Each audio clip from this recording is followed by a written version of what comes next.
Welcome to Speak for Yourself, Marcellus Wiley. I apologize, everyone. In America, I'm in my daddy's closet right now looking are, at the best. sir. In a bank. This is bad. Sir, can I make a deposit, please? Out there in your bank suit. I'm like a drive-through teller, too. Your boy came ready like I'm on a beach in Miami somewhere. Show him the Drake watch. Out, you know Show what him I'm the saying? Draco. Little son, Got the Marvin Gaye taco meat out. Show him. Okay, calm down. Okay, Boy, calm you look good. Sex symbol, you say, huh?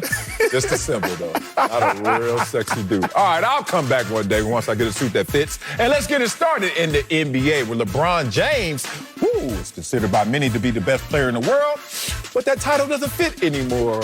According to a survey of 10 executives and scouts, he is not the best player in the league heading into next season. Oh, that's your boy Acho, Giannis and KD, my boy. We about to fight up here. Split votes for the honor, and LeBron, he didn't get a vote. He reacted by tweeting, "Thank you, as if I didn't need more to fuel me. Hashtag Wash King." So Acho, does LeBron have a right to be upset over the best player vote? Yes, he does. Y'all better stop playing with LeBron James. Y'all better stop playing with the king. We know about equity, y'all. LeBron James has for years been the best player in the world. You've taught me. You're about using equity as your premise? I'm starting there. I get the For pay raise. It's working.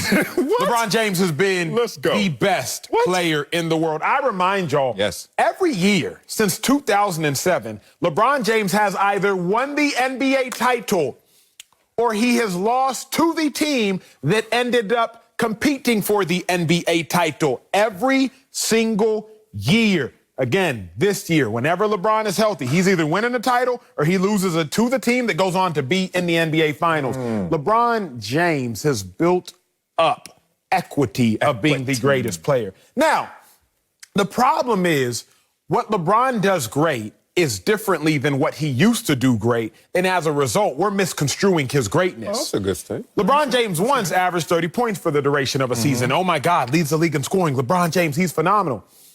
But we don't respect when he leads the league in assists because we're used to seeing LeBron James dominating and scoring. Mind you, y'all, 25, 7, and 7 this past season, one of only 3 players to do so with the likes of Luka Doncic and the MVP, the Joker. So LeBron James is still playing incredibly great. We just don't necessarily like the new taste of his greatness, if you will. He's much more pass first than we're used to seeing.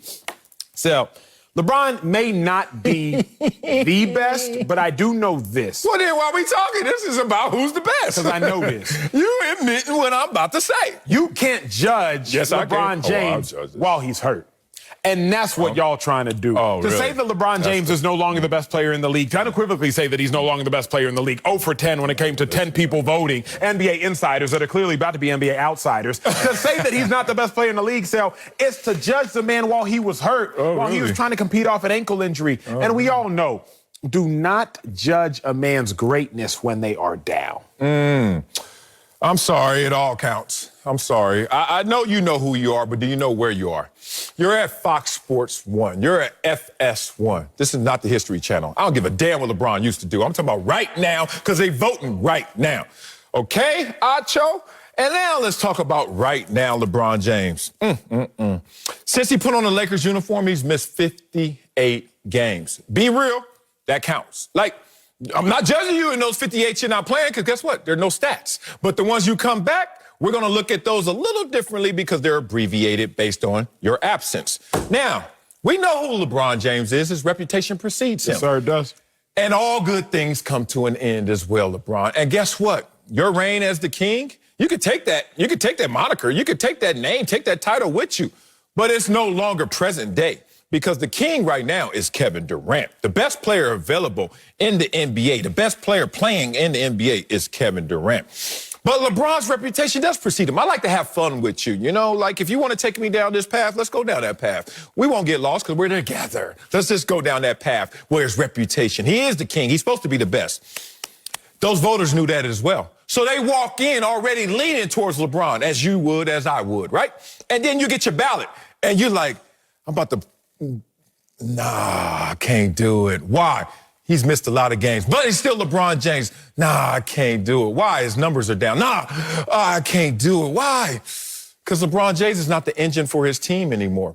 Is LeBron James even the best player on this team, let alone the best player in the NBA? Let's be real. Year one, LeBron James as a Laker. Without Anthony Davis, what happened? No playoffs. Year two, with Anthony Davis, what happened? They won it all. Year three, with an injured Anthony Davis, what happened? Play-in champions and losing the first round.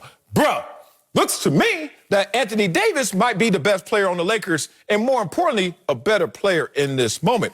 I'll end this take right here, comparing LeBron James and his rankings against himself. Let's start there, because I don't want to even enter Kevin Durant in this conversation because it's going to get ugly and it's going to sound like I'm mean to the king.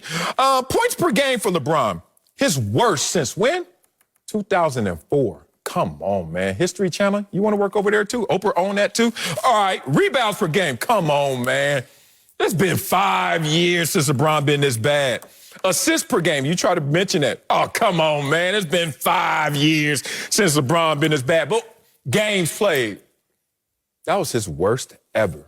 That was the worst availability. What's the greatest ability?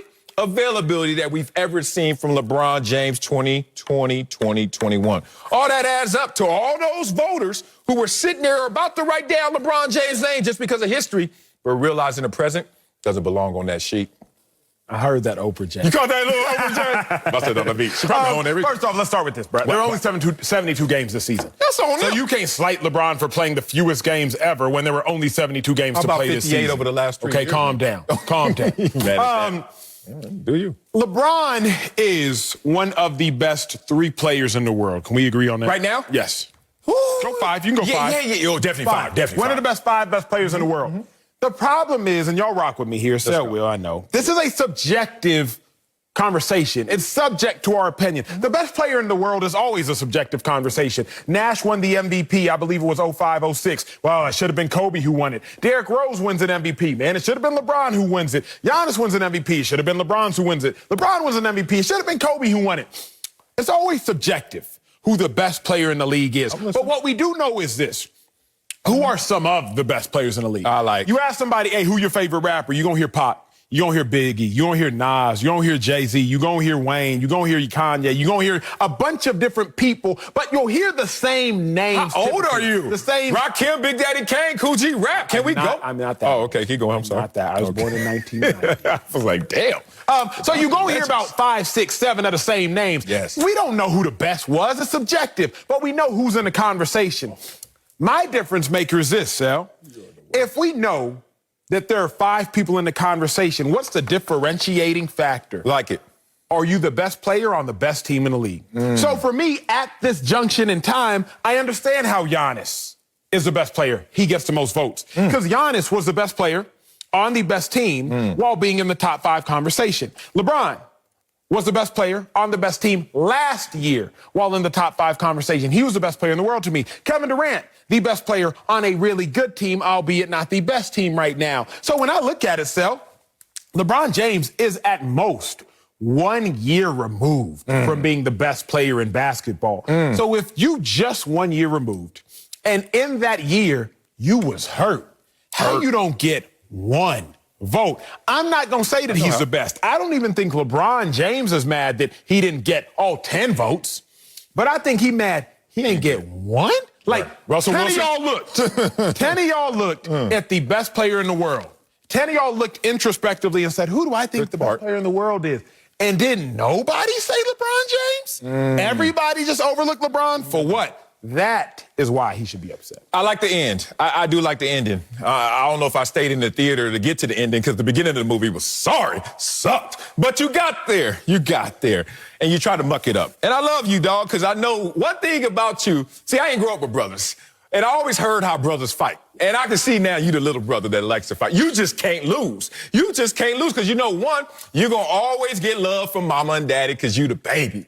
And 2, your big brother going to put them hands on you. Well, my name ain't Sam, but damn it, I am. He's about to put some hands on you right now. LeBron James you try to cook them books. They only play 72 games. He missed 27 of them. Okay, so if they would have played 27 games, guess how many he would have played? None. That's on LeBron James. Oh, my God. How you miss that many games with that high right ankle sprain? 27 games again 2 years ago with the groin. Come on, bro. That's part 1 of why they looking at him like that. There have been times in history, let's point out two of them, one including LeBron James, where there was no conversation about who's the best player in the world, right? No best player in the world. Michael Jordan had that for a while. Of course. Stop it. Whoever you brought up, shut up. We don't want to hear. We're leaving the barbershop if you bring up another name. Same thing for LeBron James for a few years there. So LeBron James now finds himself in a different place in terms of how people are receiving his game. So I don't want to do this ageism against LeBron James because it's unfair. I compared him to himself. Obviously, these are some of the worst stats we've seen in years. Let's compare him at the age of 32 to Kevin Durant. Let's start there, because then I'm going to get him against Kevin Durant right now, and it's going to get ugly. Let's just start with the pretty part. Points per game. You think LeBron James was a better scorer than Kevin Durant at the same age? No. Okay, good. What about in terms of field goal percentage? Maybe not. I got you shook now. Yes, actually, LeBron. See, you can't even believe in yourself now. I'm just trying to mess with you. Let's get to rebounding. Let's get to assists. No, let's not get to that. No, let's not get that, because Kevin Durant doesn't miss shots, so there ain't no rebounds there. Three-pointers and free-pointers. It's all Kevin Durant. Now, we know Kevin Durant might be the best scorer ever. Steph Curry looking at him like, all right, bro, chill. But the point is, let's go KD and LeBron right now. It's not even close. KD got him in, obviously, three-point, obviously free throw, obviously field goal, obviously points per game. It's getting ugly. LeBron's shifting. He's losing in categories he used to not lose in. I say all that because LeBron, now team impact. If it's not going to be just about you, oh, I'm sacrificing for the greater of the team. Why y'all finish 7th in the West? Why y'all finish 3rd in your division? Why you now, LeBron James, 16th in the NBA in scoring? That ain't the LeBron James that used to be the best player in the world who you couldn't argue against. This is a different dude, and that dude gets no votes in this conversation. Did you play Madden? Only to 95. Game day then? You might have played NFL Game Day. It was hot before Madden. No. Either way. No. On these games, NBA Live? Dog, I played Dig Dug and Miss Pac-Man and Galaga. Like, I'm that You're dude. Playing Tetris. Yeah, Tetris, yes. All right, Joe. Playing Madden, big dog, every now and then. Even if you play in EA Sports, the college game. In the game. It's in the game. Whatever the case is, you play it. Yes. You can always create a player, okay? And I would always create myself. Much better than I ever was in my life. That's why I had to create myself. So I would create a player cell, and what you do when you create a player, you can increase the strength. And you could increase the power. You might decrease the handles, but you can increase the size. You can decrease the speed. You can increase the shooting. Now, as you're increasing and decreasing all of these subcategories, you'll see the overall start to shift. The overall player rating is shifting as you're increasing the subcategories. LeBron James has decreased the scoring, but he's increased the assisting. He's decreased maybe the three-point shooting, but he's increased the rebounding. At the end of the day, his overall is still staying stuck where it was at great. Yeah. Yes, some of the subcategories are changing. I co-sign that. He ain't scoring as many points as he used to score, but he is getting more assists than he used to get outside of his outlier year. He's getting more assists than he used to get. You say outlier He's year? getting boards. So while some of the subcategories are changing, the overall is still the same, and it still reads King James. Look, it reads GOAT James, potentially. He could be in the GOAT conversation. Best player available right now, you're out that conversation. As he decreases himself in production, they also decrease in wins. Oh, outside that outlier year when they won the championship, since you want to play those kind of games. As a Laker, as a Laker 2 years ago. Respect to LeBron James. He's in the GOAT conversation. Respect to LeBron James how he should bow out. Bow out the same way that Tom Brady did. Tom Brady is not walking around here woofing about any conversation, let alone I'm the best quarterback in the NFL. He knows that's Patrick Mahomes, but he doesn't care because he goes after the championships, and he also goes after the GOAT status and knows that I'm in that conversation. LeBron needs to understand that. But how should LeBron learn from Tom Brady? You know what LeBron needs to do? Do what Tom Brady did. Tom Brady said, I'm leaving New England, but where am I going? To a team with a defense, with 2 1,000-yard receivers, and some running backs, and a good coach. LeBron's in a whole different animal, man. He's trying to carry too much water. And if AD ain't there to share in that load, we're seeing what happens. No longer the best player available. Coming up, James Harden says nobody can beat his Nets at full strength. We'll tell you if we agree. But first, Cam Newton looked good last night. Acho. Cam Newton looked good. They're playing the Eagles number 2. We'll tell you if his Patriots can contend in the AFC next on Speak for Yourself. Cam Newton looked good last night in the Patriots rout of the Eagles. He played in 3 series, finishing a near-perfect 8 for 9 with a touchdown pass before handing it over to backup Mac Jones. Now, Bill Belichick said after the game, quote, "We'll see how this comes together. I think we're making progress," close quote. So, Sal, will Cam Newton's Patriots contend in the AFC? Absolutely, they will contend in the AFC. How will they contend in the AFC? Well, one, they're going to get the bump in the progress of their quarterback, Cam Newton. We saw it last night. Look, I'm not going to get too hype on the preseason, but this is going as anticipated, as expected. Year 2 in the system, all of a sudden you're going to see a different Cam Newton who's not out there thinking. And as you know, as a former athlete, a thinking athlete is a slower, compromised athlete because you're in your own head instead of on the field. So now I'm looking at how will they get to become contenders? Well, they won 7 games last year, and don't forget, 4 of those games ended with them having the ball deep in their opponent's territory. You blink, you squint, you look at those games again, that's an 11-win season. But I'm not going to do that because that's too much of a hypothetical. I will do this. I would say, can they win their division? Probably not. Buffalo's in their division. Oh, but how do they fare against the division winner, Buffalo? Well, they got smashed one time because they didn't have good players last year and Cam wasn't playing his best. Okay, what about the other game? Dog fight. Cam Newton got the ball, fumbled it right at close to the goal line. Running in, close game, lose by 3. All right. What about the other teams in the division? How did they fare against the lowly Jets? Get out of here. Swept them. What about Miami? Split with them. What? They beat Miami? Oh, this team with nobody beat Miami? Interesting. So now you could say that maybe they're going to be fighting for that number 2. We don't know how Buffalo's going to respond, even though I love my Mafia. Number 2 position in that division. Now we start to look outside the division. Let's start at the top. Kansas City. You think Kansas City is going to be in the AFC Championship game again? Of course. I think so, too. You think they're going to be in the Super Bowl again? Yeah, I love you, too, because we both did our homework. Do you know that teams that have lost the Super Bowl, there has been only one in the last 27 years to go back to the Super Bowl? Can it be 2 in 28? I don't know, but the point is, how is Kansas City going to respond? How is Buffalo going to respond? Every team outside of that, and you know my love and affinity for Lamar Jackson in Baltimore, but even Baltimore, Cleveland, Indy, whoever you're going to say, not scared of any of those teams with a reloaded, remixed New England Patriots team. The key is how are they going to fare in their own division? And they did pretty well last year without having all the weapons. So you add Cam Newton's progress to those weapons, oh, yeah, you got a contender in the AFC. I'm going to simplify this, Sal. You said a lot. Not much of it did I like, but you said a lot.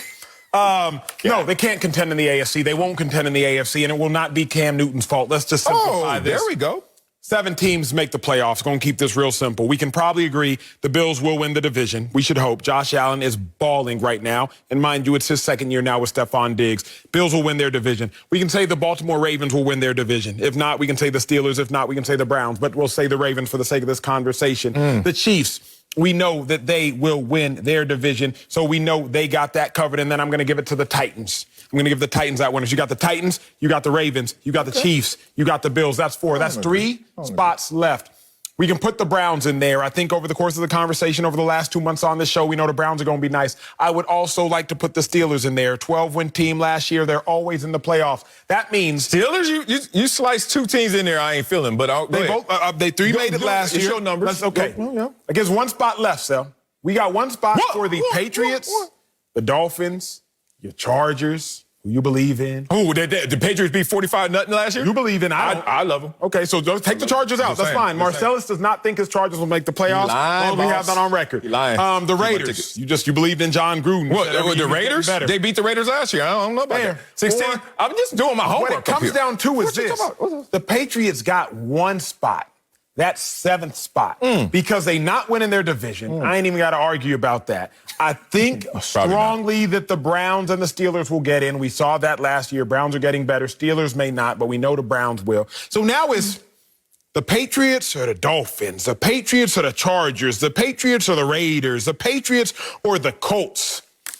I don't like the Patriots versus that field. That is why they won't contend, because the Patriots won't even make the playoffs. We can simplify it. The Dolphins might be a better Patriots than the Patriots are. The Patriots have for so long been known not to turn the ball over, score on special teams, and win the penalty battle. They did a lot of that. I'm listening. Last year, They had the fewest penalties in the league. Snaps, great job, Patriots. But the Dolphins had the third fewest penalties in the league. Patriots, they were +3 in turnover differential. The Dolphins were +9 in turnover differential. Patriots and Dolphins both have the same amount of defensive and special teams touchdowns.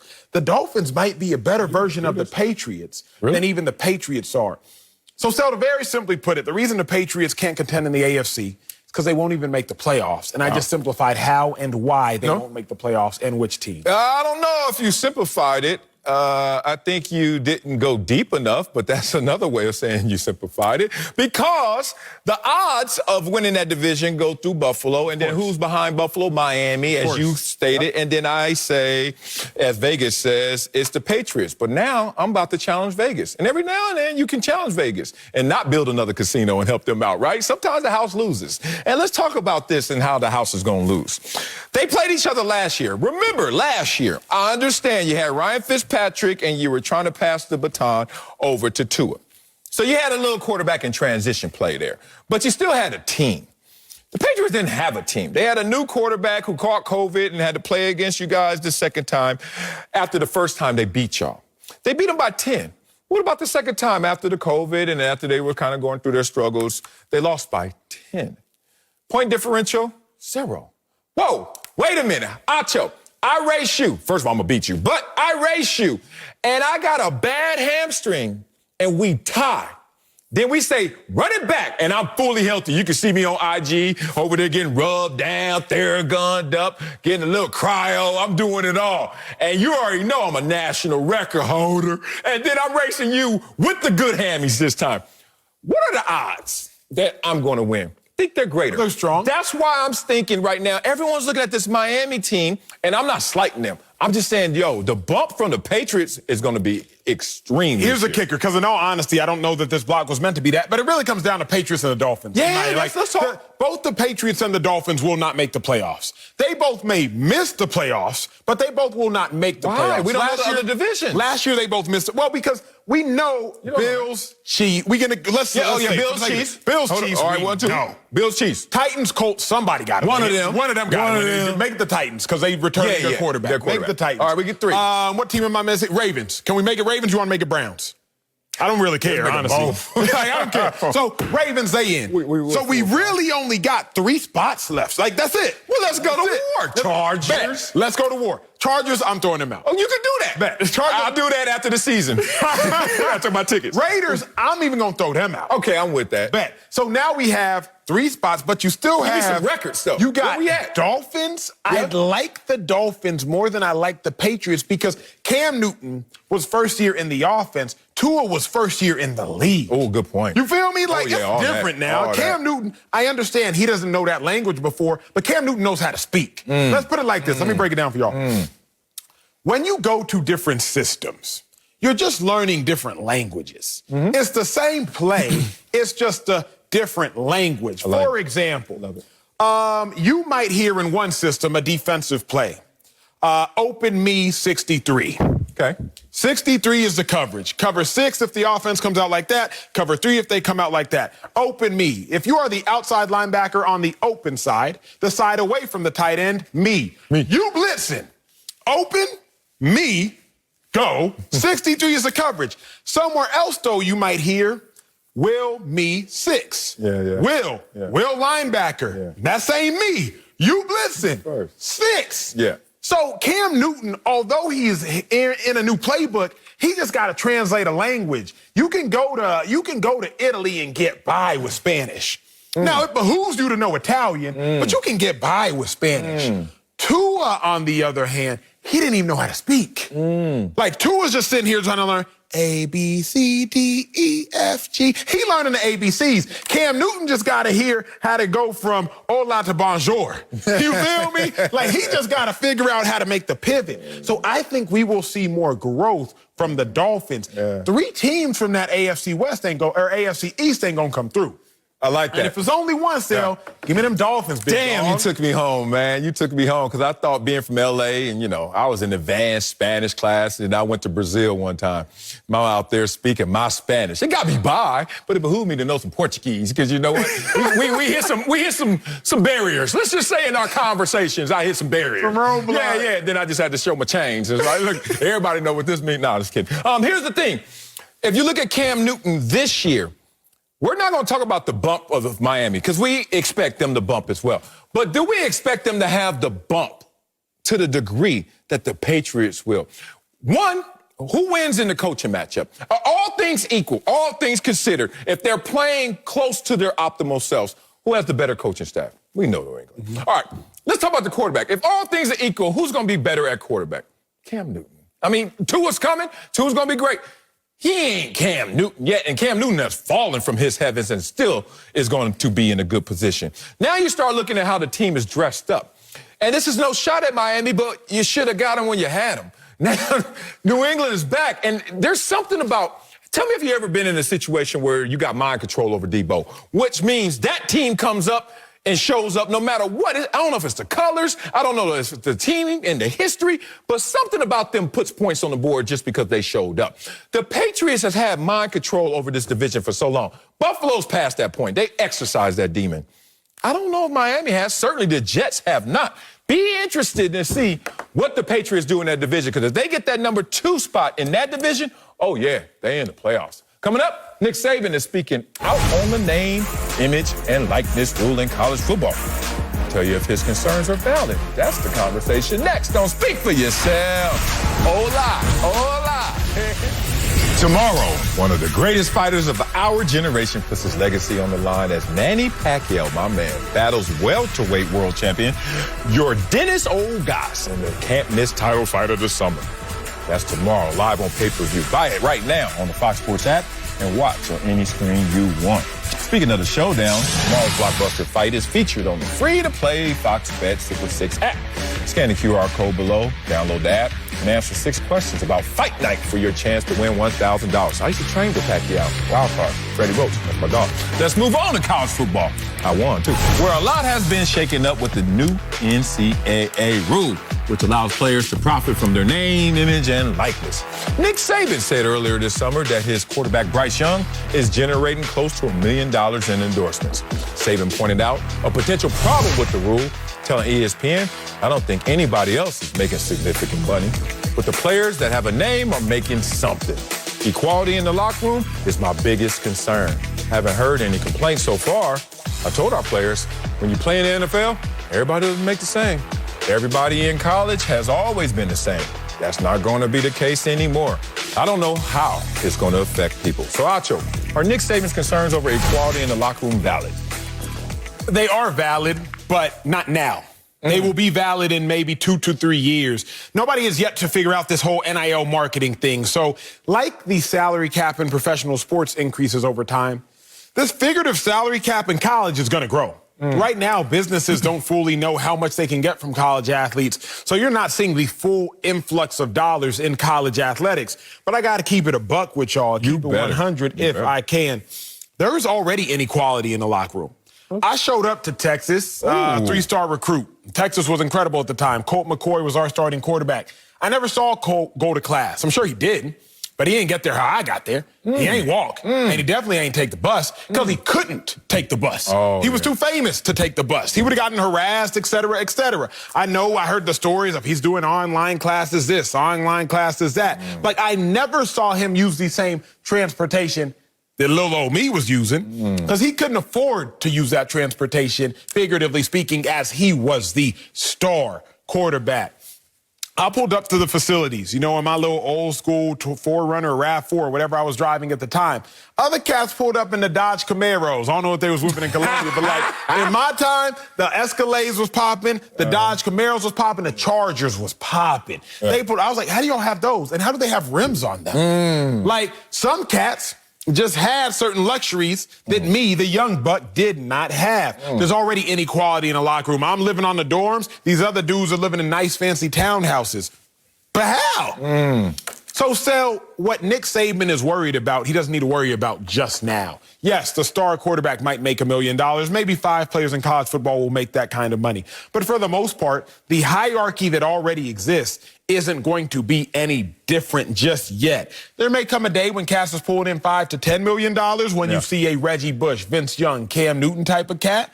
But for now, nah, premature. Premature? I don't know if it's premature. It's certainly valid.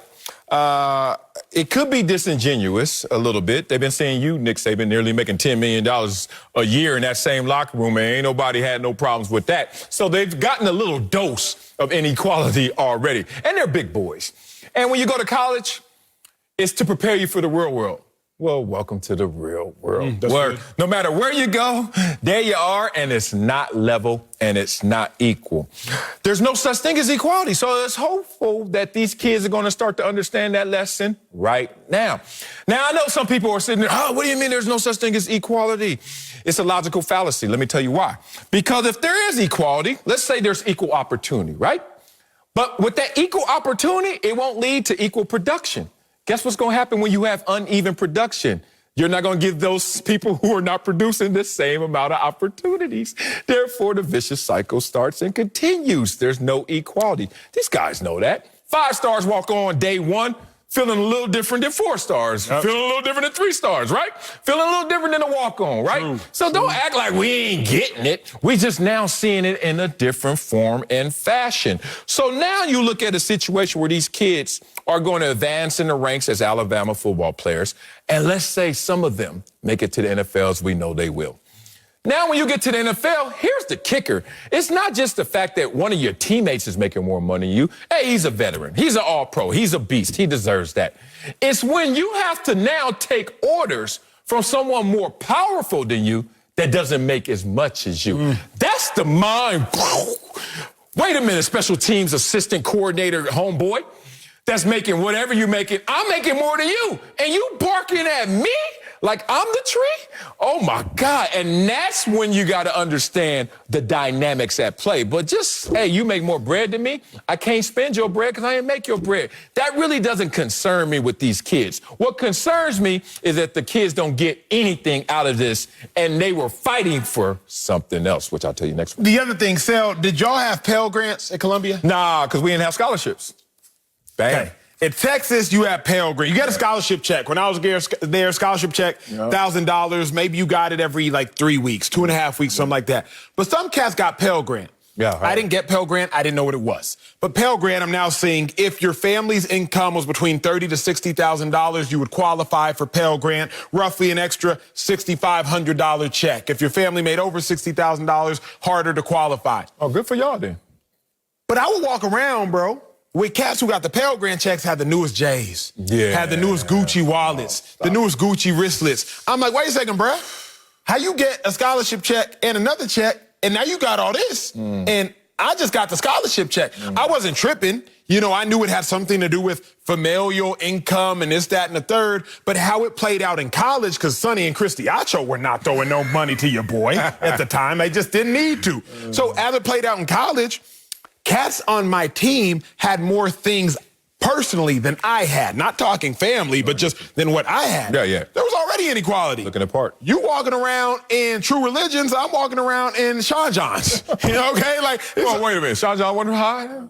Oh, damn, Puffy fell off? Yeah, he did. Take that. A couple times. So I'm like, as I look at it, man, the only way there's truly inequality is if the offensive linemen ever start to resent the quarterback for this reason. And this is why you so often see quarterbacks in the NFL buy their offensive linemen gifts. They might buy them tractors, et cetera.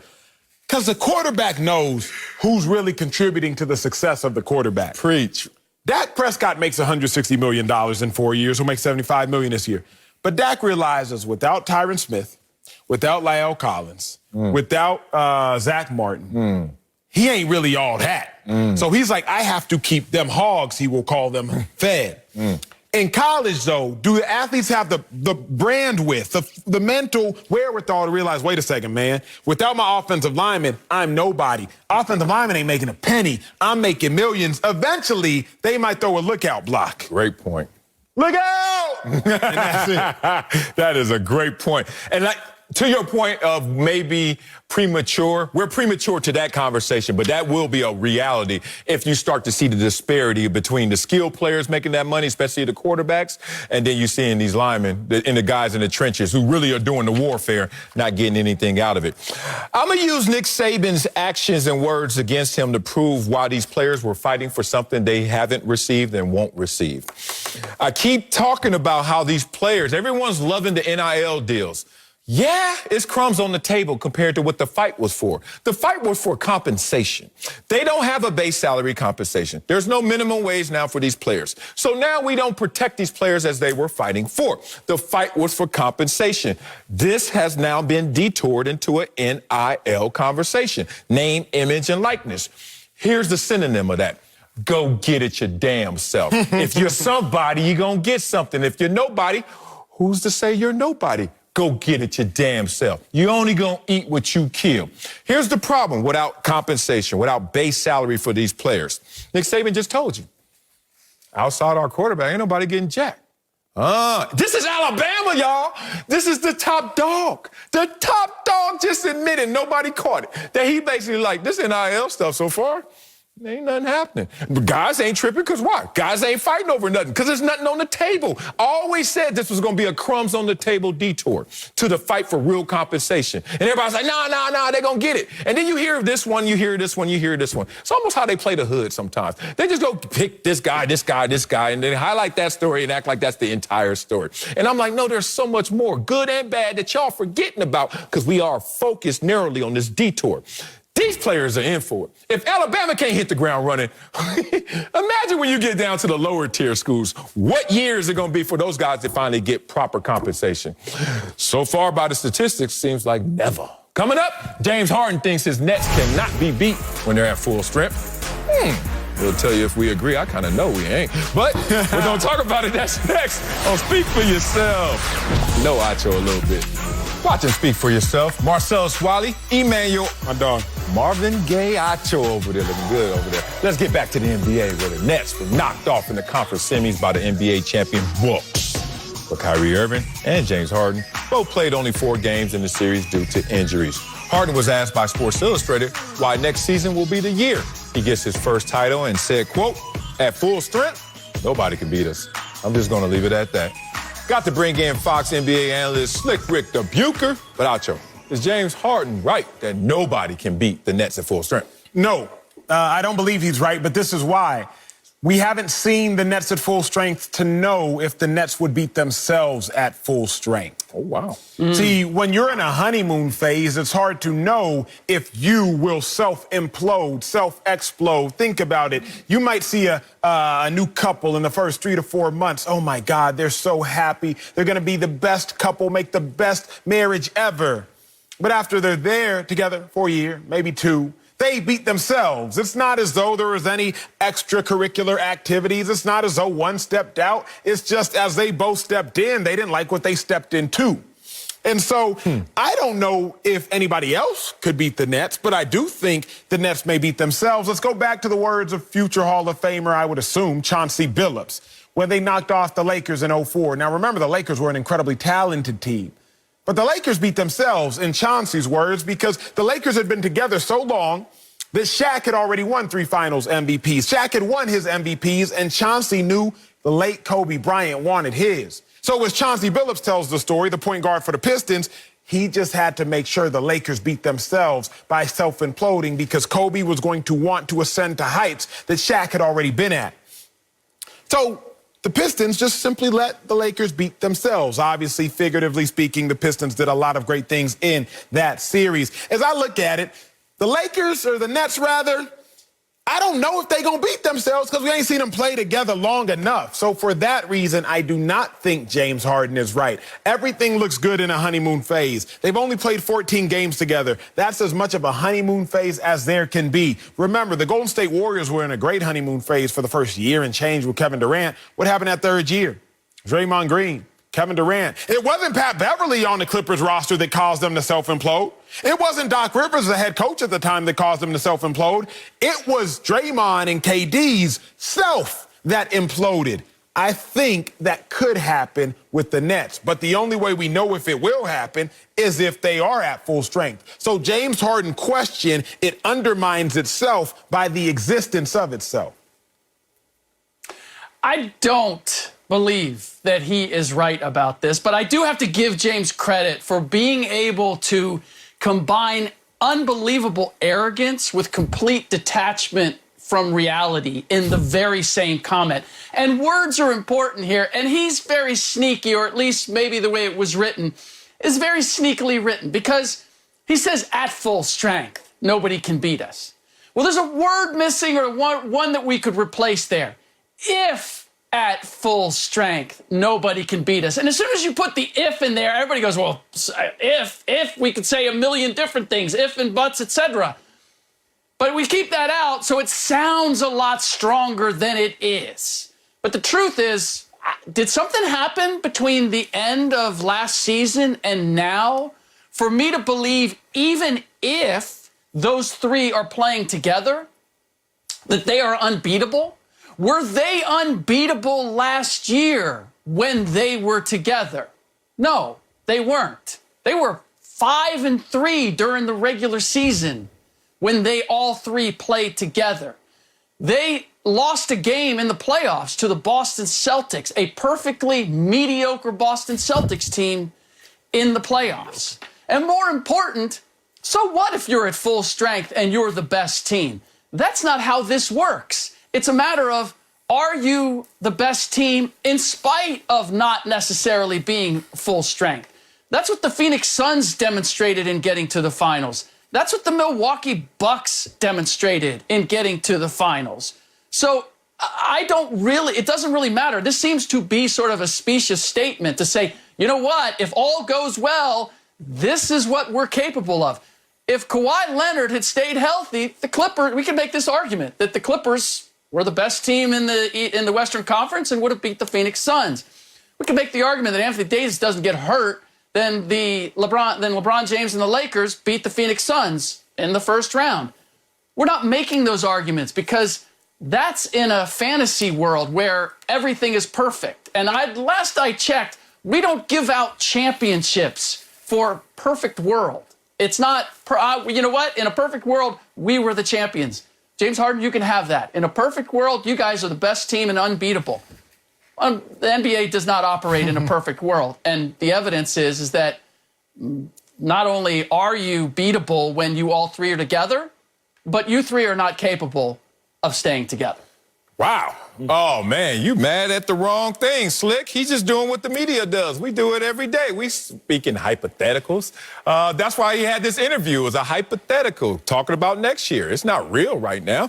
We do it all the time. We watch one preseason game and project a player's career. He's a rookie, and we already talking about what he's going to be. So, you get with Sports Illustrated, they start asking you questions in front of you, and you start answering those questions in front of yourself. But let's just play this hypothetical game with him, since he's a part of the media in this interview. Because you know us in the media, especially y'all two, Acho and Slick Rick, y'all love to do what the media does best. Create stories so they can cover them. And boy, this one is just a storyline that we need to create. But stop. Let's put our lives on the line right now. We sitting there in the firing range, and they say, I need you to bet on the team at full strength that will win it all next year. And if you're wrong, you know what's about to happen. Ain't a damn soul alive gonna say another team other than the Brooklyn Nets. That's all James Harden is doing, playing that simple exercise without all the violence. All right, here we go. Let's have some fun. Slick Rick said that team wasn't unbeatable last year. Yeah, you're right. They went 11-3 last year when they all played together. Let's just project what that would look like in a playoff series. That's 4-1, 4-1, 4-1, and you got two other games there you can have for the wins. Think about that. Whoa, yeah, so we're going to count regular season and playoff together? Stop it. You are cooking books, brother. I was cooking, and I was cooking them wrong. I wanted to get caught in that one. Here's the real. I wanted to get caught in that one. I knew that was a little too much. All right, let me be real. This team played the champions. And they weren't at full strength against the champions. Remember, Harden went down as soon as the whistle went off. Like, boom. So they went out there with 2 and a third player and still were up 2-0 on the champions. It was when they went down to just 1 and a third player that they had issues with the champions. Remind you, in that series, Harden and Kyrie, 4 games. You look at this team against the best team that we saw. And that team wouldn't have advanced if this team would have stayed healthy. And this team still almost advanced, except it was the big toe of Kevin Durant.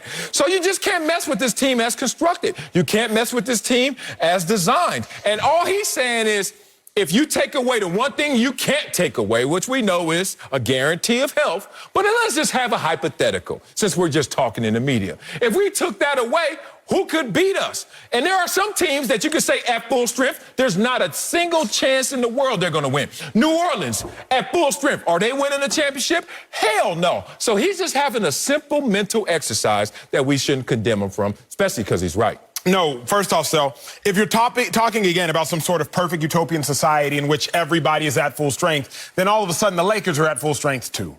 And if the Lakers are at full strength along with the Nets being at full strength, that's a toss-up. It's a toss-up. I'm not giving it to the Lakers. Good. Not giving it to them. They right I'm there. saying that's a toss-up. They right there. But if we want to play this ridiculous mental exercise of everybody at full strength and nobody has any emotional issues, then why don't we just say, you know, everybody playing their best, where Russell Westbrook all of a sudden learns how to shoot the 3? Why don't we just play that emotional exercise? Why don't we just take the ifs even further, Marcellus Wiley? Because you want to give me an at full strength if. It's just they gave him that. It's just as far-fetched that Russell Westbrook becomes a 45% free throw shooter as it is the Nets are collectively at full strength for the duration of a season. Those big 3 missed 84 games combined last season. 84 games combined. They missed all of last season and 12 more games. And that's my point. They still only lost 3 games when they came together to form Voltron. So it is far-fetched that they would ever be at full strength. So for James Harden to even engage in that sort of conversation is absolutely ludicrous. For him to engage in that, you might as well assume other things that are far-fetched. Russell Westbrook shooting 3s, Anthony Davis staying healthy the duration of a season, LeBron James returning to his 25-year-old form. None of those situations are realistic, so James Harden is not, in fact, correct at all. Yeah, he's not even operating in a hypothetical world. And Marcellus, you are correct in that we often extrapolate from current events and what we anticipate is going to happen, but we base them on elements that are real and based on past events that we can somewhat expect to hold true going forward. There's always variables. There's always unseen variables. But if I look at the Brooklyn Nets and how they are constituted and composed, there's one big element there in terms of being unbeatable. And I'm going to come back to it again. It's their defensive ability. They were ranked 23rd in defensive net rating for the regular season. No team has won a championship in the last 20 years ranked that low defensively in the regular season. We keep looking at their firepower, their offensive firepower, and saying they're unbeatable. Yes, at one end of the floor. But if anything was proved, not only by those statistics in terms of what the history of champions are made out of, but also just this past NBA Finals. Where was it decided? Ultimately, it was decided at the defensive end. Those games became defensive struggles. And yes, the Brooklyn Nets were much better in the playoffs than they were in the regular season defensively. And you know, one of the reasons? It's because you had Bruce Brown playing for James Harden. And so offensively, they weren't quite the same, but defensively, they were measurably better.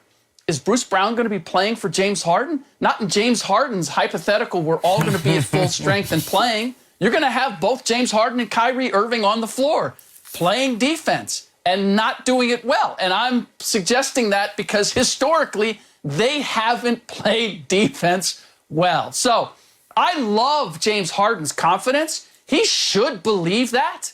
But I don't hear LeBron James out there saying, you know what, we would have won if AD hadn't got hurt. I'm not hearing you, Marcellus. If anybody should let go of the we won the first 2 games of the series or we lost the first 2 games of the series and that dictated who the better team was, your Los Angeles Clippers went through that very same thing and demonstrated that in spite of losing the first 2 games of the series, they were the better team overall in the series. So I know you keep hanging your hat on the fact that the Nets beat the Bucks in the first 2 games, but to me, the reason you play a best of 7, the reason that it is the true litmus test of who the better team is because it's not about winning the first 2 games. It's not winning best of 3, not even best of 5. Best of 7, you damn well have to be the better team, and not only just the better team on paper and potential, but in reality. I like that. I'm with you, too. I'm not going to argue with something I believe in, and I believe in what you're saying. But LeBron's not the litmus test. My Clippers is not the litmus test. I'm not the litmus test. But damn right, I've said it before on this air, and I will say it to anybody. Oh, I would have been a Hall of Famer if I didn't get hurt. But guess what? I got hurt. And no one is sitting there going, you ain't going to argue me, because when I wasn't hurt, boy, you couldn't argue with them results. Here's the thing. It's okay to say both things, and we could get to the same place just a different way. He's just saying, look, we went against the champions, and we smoked them, one time by 30+. And they weren't that good to us. And then we got hurt. And then things changed for us.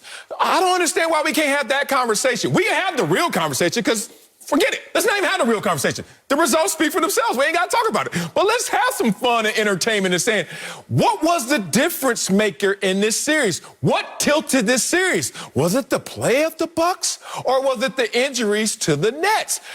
Everybody knows what it was, but I'm agreeing with you. It's about 7 games. It's about going through those rigors. It's about standing the test of those 7 games in that time.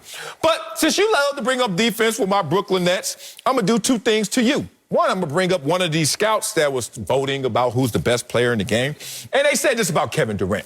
Durant gives more on both ends than anybody else. His combination of scoring and defense is tough to bear. Therefore, he voted him the best player in the NBA. But let's flip it on the Bucks, because we always talk about Brooklyn's and their defense. What they gonna do? Well, they ain't got to play the same level of defense as the Bucks. Why? Because their true shooting percentage was number 1 in the NBA. Their field goal percentage was number 1 in the NBA. Their 2-point percentage was number 1 in the NBA. Their 3-point percentage was number 2 in the NBA. Their points per game was number 2 in the NBA. Let's flip it, Slick, and I want you to answer this. Who in the hell on the Bucks is guarding who, and how well are they doing it against the Nets? Drew Holiday on Kyrie Irving? Those are buckets. I would tend to disagree. Harden or Middleton? Drew Holiday defending Kyrie Irving? Are you telling me that Drew Holiday can't make the game hard? Oh, you can slow it down. Kyrie Irving? Yeah, you can muck it up. Well, that's all I need. That's all I need. All I need is that I don't have to double team anybody and make it difficult. And that can I get my man Emmy on here with me? Emmy, did you see what Marcellus did? Oh, I did. Marcellus is basically trying to make an argument by closing one eye and squinting and going, yeah, you know what? They said Kevin Durant's a good defender, so therefore.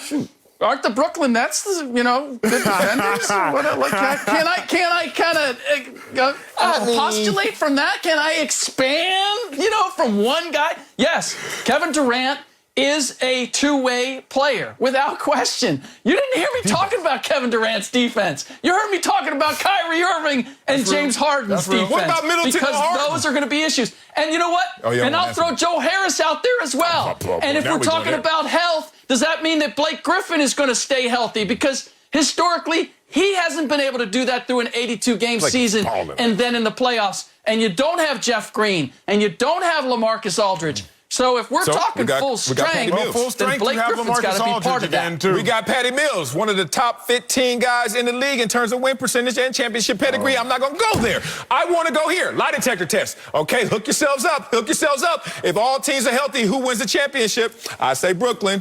Middle. Slick. Lakers. Milwaukee's repeating. Give it up. Boy, y'all stubborn. LeBron's days as the best player in the league behind him. We have a lot to say about this. Next, that Slick lie detector test going off. LeBron James is not the best player in the NBA heading into next season. Well, that's according to a survey of 10 executives and scouts. That honor went to Giannis and Kevin Durant, who split the votes, while LeBron did not receive a vote. So, no surprise, LeBron had a response, tweeting, quote, "Thank you, as if I didn't need more to fuel me. Hashtag washed king," close quote. Slick Rick the Bucher is back with us. But, Sale, talk to me. Are LeBron's days being the best player behind him? Yes, they're behind him. And it's okay. Like, I hate that this is going to come off with a connotation that it's negative. LeBron has been the best player in the game for 5-10 years. LeBron James is not getting any younger, so I don't understand why people think he's going to get better. Now, he may hold on. He may tread water. He may make you say what you said a year or two ago. Oh, man, look at LeBron James out there at the age of. Remember how many times he was getting complimented, accolades based off of age production. But since y'all want to talk about age production, let's talk about some other greats and how they steadily declined at the same age or older. Kareem Abdul-Jabbar, do you guys remember him? Yeah, I do. I remember seeing Kareem after the age of 36, 37, 38. You could just look at the numbers: decrease, decline, decline, all the way to age 41. Karl Malone, remember the old Karl Malone? Remember he came to the Lakers and they were supposed to win? How'd that turn out? Got injured and they didn't win. Numbers declining. Dirk, and these are guys who are less athletic than LeBron. Dirk, decline. Kevin Garnett as well. Point being, look, you're fighting Father Time. You're fighting him to a draw. But now he's starting to win. 2 of the last 3 years have been injury-filled seasons for LeBron. That's the universe whispering. Guess what happens after the universe whispers if you don't listen? It yells. It's going to yell at you in a steep, steady decline. I love me some LeBron. He's still in the GOAT conversation. But in terms of best player right now and best days, that's behind him. You said a lot that was right, Sale, and I don't know if you said anything that was wrong, but I have to push back because I don't think that LeBron's best days or his days of being the best player are behind him. Again, Slick Rick, you were not here the first time, but I qualify it as this. Being the best player is subjective to our opinions. We know who the best players are. But to say who the objective best player is, it's impossible to do in basketball. That's relegated to sports like track and field, golf, etc. Individual sports where you can just individually see one person versus another. But what we do know is this. LeBron is in the conversation of best with the likes of Giannis, KD, I don't know, throw whoever, Steph, if you want to throw him in there, etc. So to me, what's the differentiating factor? Who's in that conversation while leading their team to a chip?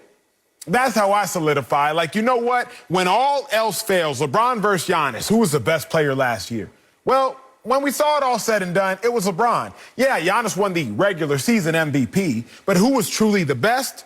The guy who led his team to a chip. Giannis, KD, LeBron. Who's the best player this year? When all said and done, it was Giannis. Because he was the guy who led his team to a chip while dropping 50 points in the NBA Finals elimination game. We hadn't seen that done in 50 years, the stat line he dropped. So we know who the bests are. But to say who is the best, it's the guy that leads his team to the biggest and in the biggest game. So LeBron is in the conversation. Can he again become the best player in basketball? It's simple. He just got to go back, stay healthy, and do what he did a year ago. Lead his team to an NBA title. For that reason, I don't actually think his best days are behind him. He'll stay in the conversation. Now, how can he ascend above everybody else? By hoisting the trophy. Okay, Emmy. You and I were on the same side of this very subject. Here we go. Just a segment ago.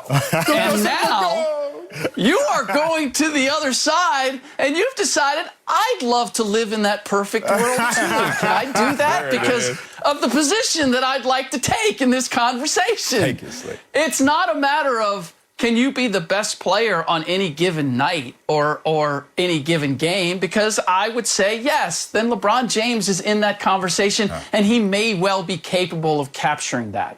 But if we're talking about sustainability, then no. LeBron James's best opportunity or the ability to be the best player in the league is gone by the boards. This is what I find amusing about LeBron James fans, acolytes, if you will, in that when they make the argument that LeBron James is better than Jordan, then they go to the metrics. They are quick to go to the statistics and go across the board in terms of the numbers and how they benefit LeBron James. But now that we're in this conversation about is he the best player, or more important, was he insulted, disrespected by not being named by these 10 executive scouts as the best player in the game right now? Nobody wants to look at the numbers. If you look at the numbers, he wasn't even in the top 10 when it comes to MVP. Do I hear Steph Curry's acolytes or fans complaining that he's not in the conversation? Well, he was the leading scorer of the league last year and leading probably an unofficial leader in degree of difficulty shots made. Nikola Jokic was the MVP of the league, for goodness sake, and I'm not hearing his minions talk about how he's been disrespected and being that conversation. And by the way, one of the executives actually mentioned LeBron James in terms of potentially being in the conversation along with Giannis and KD. He just wasn't his choice. So I don't understand why anybody's going to take issue with the fact that LeBron James, as Marcella said, is amazing for what he's doing at his age. But it is a qualifier. And the idea that he can be the best player in the league, which means he can be the best player on day one and at the final day when somebody's lifting the trophy, that does not speak of reality in believing that he's still capable of that. Yeah, it's about being consistently excellent. And LeBron James is still excellent, but not as consistent with his excellence, whether it's because of absence. He missed 27 games last year. 2 years ago, he missed 27 games. Or, as you know, Acho, from running track all those years, they raised the bar, bruh. And if you look at KD, you look at Giannis, LeBron James has found himself from being in tier one as the MVP of that tier to now just being amongst the commoners of that same tier one, which is still amazing. But you also understand the dissension. Like, he went from the top floor by himself, the big customized king size, to now he's just on the common floor with other tier ones. Now, you know what happens after you get to tier one around everybody else. Tier two. You could be the MVP of tier two. And that's what's going to happen with LeBron James if he considers and continues to try to be on the quest of another championship. Right now, there's a conversation. I guarantee you, you go to the Lakers banquet. I used to love going to banquets. Boy, when I was little, especially because I knew I was going to win MVP. I didn't give a damn about that team award. I was like, at the end, they're going to have to say my name by myself. And I get up there like, yeah, buddy. Yep. LeBron James used to win the team MVP on every single team he's ever been on. And then you know why? They started creating most outstanding player because they were like, we're getting tired of just giving it to the same dude all the time. So then they got to share it. AD now, think about it. I want to see Acho's face. When AD wasn't there year one, how did the Lakers fare? No playoffs. Year two, he's there. They win it all. Year three, he's hurt. They play-in champs. This is running through AD a little more than it should if LeBron James is the best player on the planet, or more so, the best player even on his team. But certainly the best days for LeBron James, you got to do this, bro. What they do in the car? You be looking out here? It's in the rear view, brother. The reason I don't agree with that, Stella, is because we know LeBron James needs help. LeBron James knows that he needs help. I'm not sitting here saying LeBron James can do everything by himself. However, we do know that LeBron James is still in the tier. And I'll challenge you and say this. Tier one, yep. It's not that LeBron James descended, it's that other players ascended. LeBron James hasn't actually gotten significantly worse. I don't know Giannis has gotten significantly worse. I got something for y'all. I got something for y'all. Do this. You better bring receipts on this one, Yes, brother. LeBron James has been the best player in the planet the majority of his career, correct? At least the last 10 years? I'm not going to say 10 years. Let's just say there was a stretch where he was the best player. Let's leave it at that. Let's not devolve. A long stretch. LeBron James' career, he's averaged 27 points a game in his career. He averaged 7.4 assists a game in his career. He's averaged 7.4 rebounds a game in his career. So we know this. Those numbers are reflective of LeBron James' cumulative career. Over the course of his cumulative career, he has become the greatest player in the history of the game, or the second greatest player in the history of the game. So what the greatest player stats look like are 27, 7.4, and 7.4. But just last year, Slick, I ain't going back to his peak. I'm just going back to last year. LeBron averaged 25, 7.8, and 7.7. So the averages of the greatest player of all time, or the second greatest player of all time, I'm not going to get into that argument, are 27, 7.4, and 7.4. But just last year, he bested his averages in 2 of the 3 categories. So if we know that this is the numbers of the greatest player of all time, the body of work of the greatest of all time, he still beat those numbers last year and only had one basket less a game. One basket less, 2 points, that's it. Yeah. Then to me, he is still in the conversation or above the conversation of greatest. He didn't get worse, because I'm just pointing out the numbers. I did not create the news, y'all. I am just reporting it. He didn't get worse. Other people just got better. What did Marcellus say about Kevin Durant in the last segment, about how he's a factor, an executive saying he's a factor at both ends of the floor? And I don't even need to say that about Giannis Antetokounmpo, a defensive player of the year, and what he's capable of. That's where we're missing. And yes, the numbers, those basic stats, are very comparable. It's one of the reasons why we admire LeBron James the way we do. But if you go a little bit deeper, if we're going to go metrics, then you got to go to like plus minus, and you have to go to defensive win shares and offensive win shares, and ultimately what those numbers are producing. And they're not producing the same thing that they did previously. They've been on a downward trend the last 3 years for LeBron James. But the kicker, Slick, the kicker for me is it comes down to the help, Slick Rick. Like, I'm not saying it's LeBron just needs more help. If AD was present, we know it would be different. All right, but here's the thing. If you're the best player, you can still summon a best player performance on a given night, right? Regardless of who's around you, you can have that big night and you can go to the wall. Kevin Durant lost Game 7 against the Milwaukee Bucks. But I dare say we'd all walk away from that game saying, you know what, Kevin Durant was the best player in that game. Fair? Yes. Fair. Okay. So after Anthony Davis went down against the Phoenix Suns, LeBron James had 3 opportunities to give us a game where we said, oh, well, they lost, but he was the best player on the floor. He couldn't even give us a 30-point game. He couldn't give us a dominating performance in any one of those games. And I have to think it wasn't because he wasn't willing to, or that what I decided it wasn't worth it. It was he couldn't summon it when it was necessary. 3 chances. 3 chances. Hey! If you're the greatest player, look at Giannis Antetokounmpo is in the conversation. Giannis Antetokounmpo got 5 votes. Why did he get 5 votes? Because he won a ring in spite of the fact that he came into that series with a hyperextended knee. He blew us away with his effectiveness, and Giannis isn't even overall as skilled as I would say as LeBron James is. Like, Giannis's athleticism is a big part of what makes him so dominant still.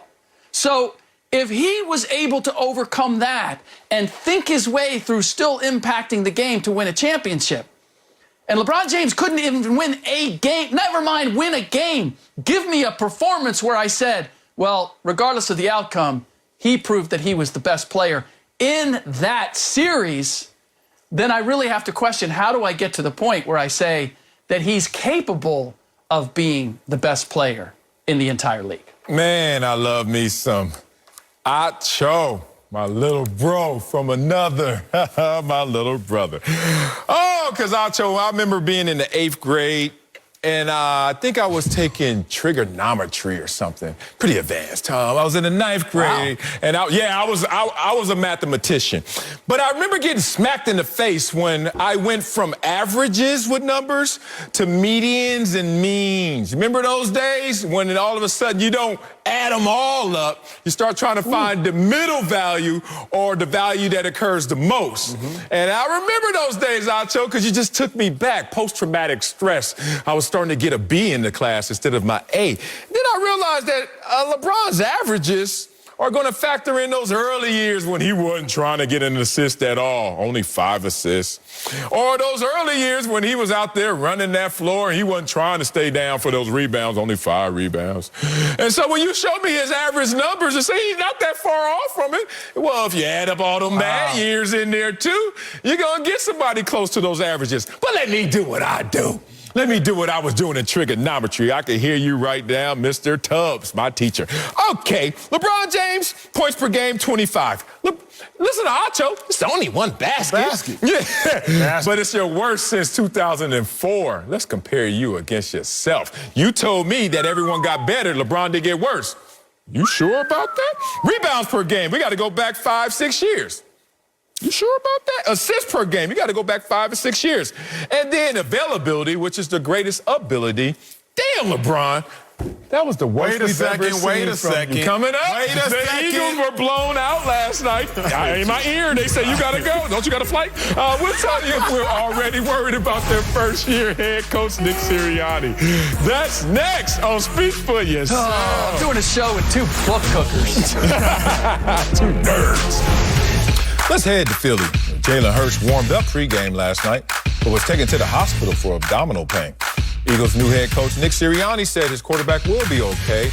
The same can be said for his Eagles, who are playing without a number of starters during their 35-0 loss to the Patriots. So, Acho, worried already about your man, Nick Sirianni? I've been worried. Eagles fans, y'all know this, man. Nick Sirianni's done some good things, so I will acknowledge that. But I will also acknowledge I was worried from the very first presser. You were. The very first presser when Nick Sirianni seemed nervous when there was no reason to be nervous. Now, I will never condemn a man or woman for not being a great public speaker. I will never condemn you for that, ever. Unless you're head coach in the National Football League. Then I need you to be good. Really?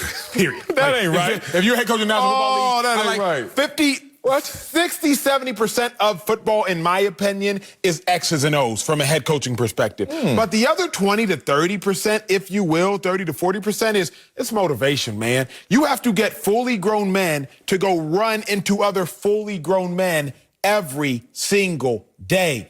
And Nick Sirianni, you couldn't even get through that presser smoothly. So that put me on alert. Again, context matters.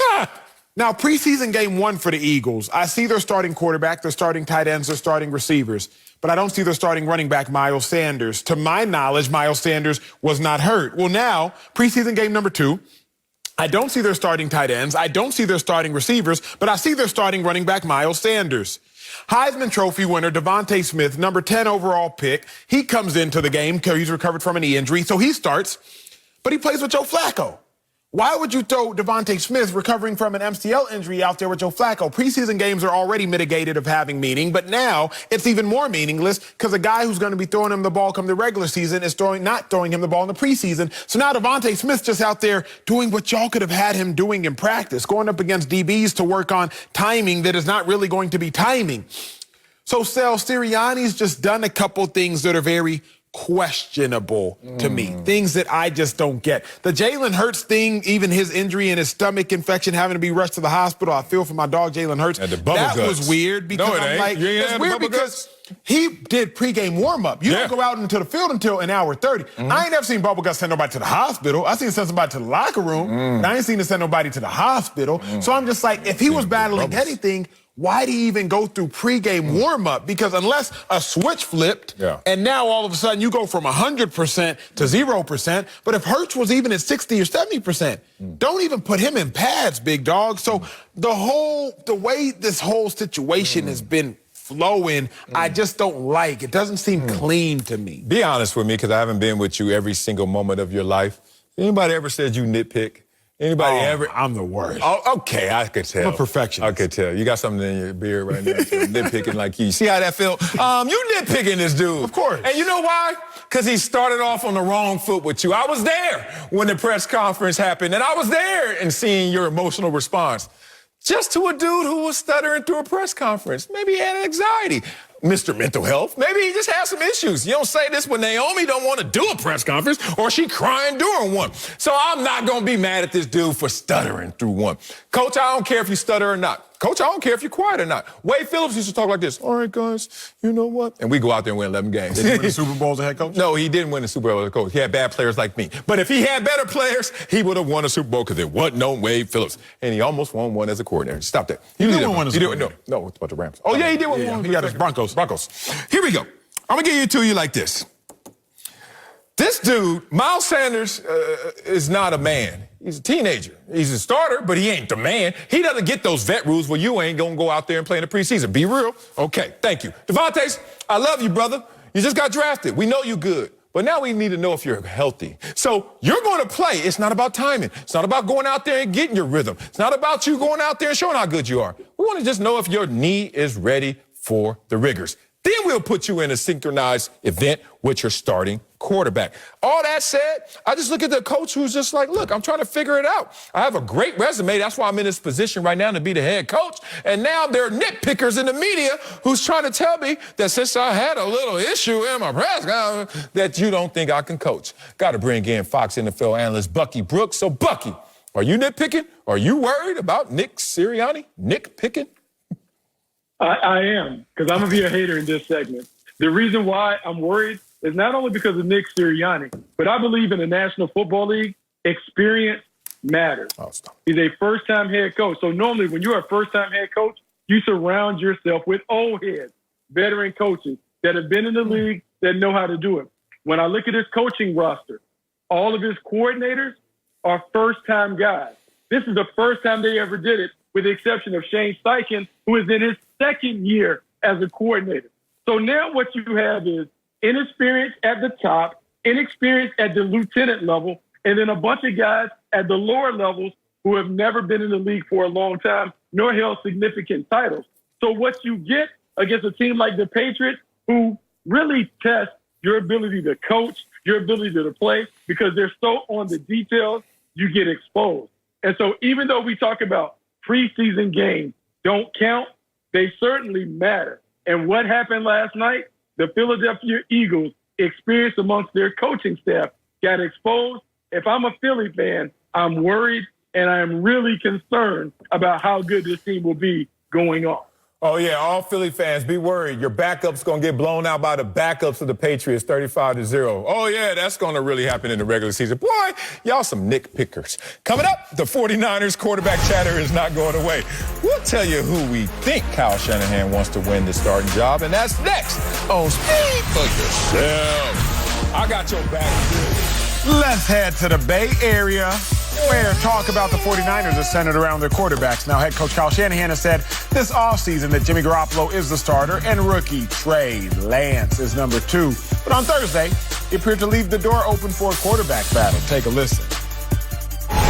They're competing their ass off. They're doing a good job. I mean, it's not about one guy versus the other guy. It's about how good can Trey be, how good can Jimmy be. I think both of them, I mean, when you go through camp, you go through games, you go through practices, I mean, it's up and down throughout the whole thing. So that's why I don't sit and who's ahead of the other, what's going on after each practice. I mean, they both bring different elements to our team. Both of them, I believe, can play at a high level, and I'm trying to see which one does that the best for us. Bucky Brooks is back with us. So, Bucky, who does Kyle Shanahan actually want to win the starting job? The guy that he drafted number 3 overall. You don't draft someone in the top 5 unless you have expectations that they can be a franchise player, whatever the position. But at quarterback, when you take someone number 3, you're saying that we expect this guy to eventually be a guy that can lead us to championships. And even though we've talked about Trey Lance can sit on the sideline, this could be a great opportunity for him to take a redshirt year. The studies show that rookie quarterbacks taken in the first round, they get on the field, and they get on the field in a hurry. When we think about Trey Lance and what he could be in this offense, let's go all the way back to when Kyle Shanahan was in Washington and RG3 was there. RG3 was an offensive rookie of the year that year when they mixed this old school zone read system where they come off the edge with the bootleg with the new school zone read RPO stuff. Trey Lance gives the Niners the opportunity to do that. We've seen how dangerous this running game has been with Jimmy Garoppolo, a traditional quarterback in the fold. Well, now when you get a quarterback that can actually run it, not only from the shotgun when they're doing the RPO run game, but when he's under center, the bootleg, the movement passing game, this offense can be dynamic. It can be electric. And a guy like Kyle Shanahan, who's a creative play caller and play designer, he can't wait to get his hands on Trey Lance and allow him to add some pages to the playbook. Trey Lance is the guy that the Niners eventually want to start. Oh, man, I agree with you. It's Trey Lance, but it's for a different reason. It's for job security. Obviously, you want your quarterback to go out there and be a part of your system to really emulate what you want done in your system, and that will be Trey Lance. But it's also just a wink of job security in this one. I saw this play before by the great, and I love this man, Jeff Fisher, but he did this same thing before. We call it the runway play. And since we're talking about Trey Lance, Mr. One Play, Runway Trey. Let's call it right here. This is when a coach who's finding himself silently in conversation, whispers of, I don't know if it's going as well as advertised. I don't know if it's going as well as expected. So what do? They always draft them a quarterback because it buys them runway. Hey, I need to bring them into the fold, give them some time, learn my system, and then we'll have some success. Well, last time I checked, the only success that the 49ers have is when Jimmy G is under center. But we're going to just scrap that and just say, Trey Lance, you're the future, and you may be the present. But that's going to buy Kyle Shanahan some time in that play. So now he's going to find himself in a pickle. Because if you put Trey Lance out there too soon, and then one play Trey ain't good enough, you're going to lose some of that runway. But if you don't put him out there, and everybody going to say, so why did we move up in the draft with a number 3 overall pick? And then we're going to have a guy who's sitting on the bench, supposedly behind someone who's not as good as him. So that's going to be the pickle. We'll see how it all plays out going forward. But as my namesake once said, Acho, do you know who Devin the Dude is? Because I'm that dude. You know who Devin the Dude is? I've heard the name. You heard the name. He's from Texas, too. You should know him. He had a song that said, oh, be careful. Don't give up for show. For Mo. Because you end up with no. Y'all know those lyrics. Y'all know this situation. You better be careful, Kyle Shanahan. Might give it up for too much. Here's the thing, man. I think we're all in agreement that Kyle Shanahan wants Trey Lance to win the starting job. The question is the why, but we've all been in this situation before. You always want the younger, stronger, healthier, faster, more durable quarterback to win a starting job. Sal, back when you were that dude, before you were Marcellus Wiley, back when you was in them streets, I'm going to take them there, Bucky Brooks. I'm sure you used to pop bottles. You know, the bottle girls would come in with the little bottles. Marcellus Wiley would be in his club, you know what I'm saying, in his section, you know what I'm saying, doing his thing. And Sal, one of the ladies at the time when you was that dude would probably come sit in the section next to you. Champagne. You know what I'm saying? What's you up? would be flirting, you would be ha-ha-ing, you would be kikiing.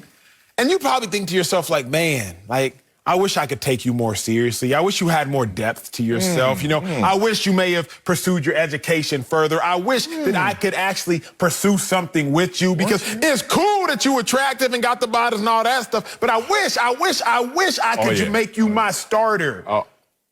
But I can't because you're limited. Ooh. So you, just like Shanahan, big dog, you've been there. Bucky, I know you've been there. We all been there. I wish I could make you my starter. Marcellus Wiley, I'm sure, had the same goals, aspirations, desires that Shanahan has. He's looking at Trey Lance saying, man, you younger. Man, you stronger. You faster. You more talented. I wish I could make you my starter. I don't know if I will, but I know this much. I know I want you to win that starting job. Damn, were you there? I mean, you broke that down. But the only difference between me and this situation, I went over the cap a bunch of times. I got engaged 4 times. I was trying to make him my starter. Speaking of quarterback battles, Cam Newton and Mac Jones both looked good last night. Can't lie about that.